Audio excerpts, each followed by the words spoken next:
Haleluya, puji nama Tuhan. Kita berjumpa kembali. Saya mengucap syukur kepada Tuhan. Dan kali ini saya akan memberikan respon terhadap pertanyaan, boleh nggak makan makanan darah? Dan akhirnya saya menjawab, ya boleh. Ya itu ya. Kemudian si penanya mengajukan kepada saya bagaimana dengan ayat berikut ini. Dia kemudian menampilkan imamat 3, ya.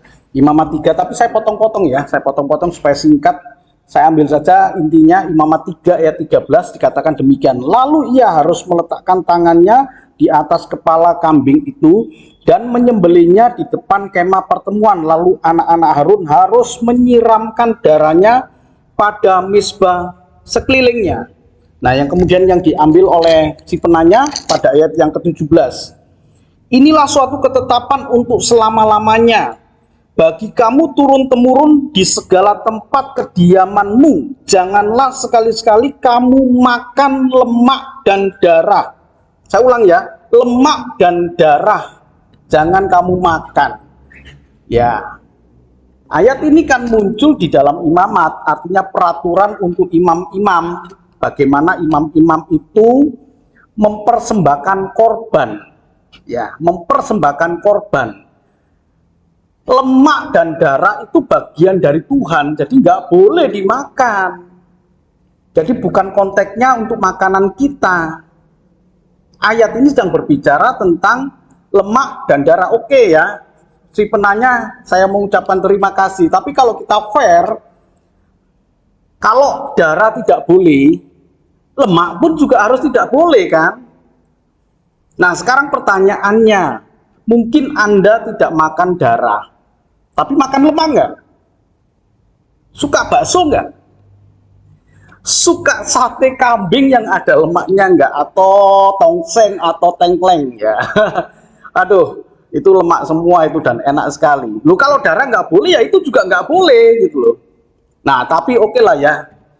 Kita kembali kepada konteksnya. Ini konteks darah itu ketika mereka mempersembahkan korban, darah itu harus disiramkan di sekeliling dari misbah korban di sekeliling itu, kemudian diambil sedikit masuk ke ruang kudus, dioleskan di dalam tabut perjanjian.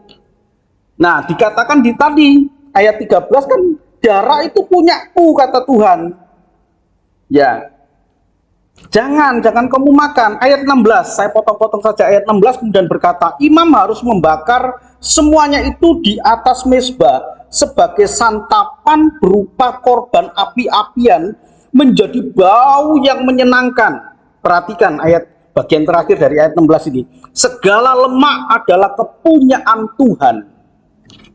Jadi ayat 17 kemudian berkata, jangan kamu makan darah dan lemak dan darah jangan kamu makan. Sebab apa? Kepunyaan Tuhan, dipersembahkan kepada Tuhan.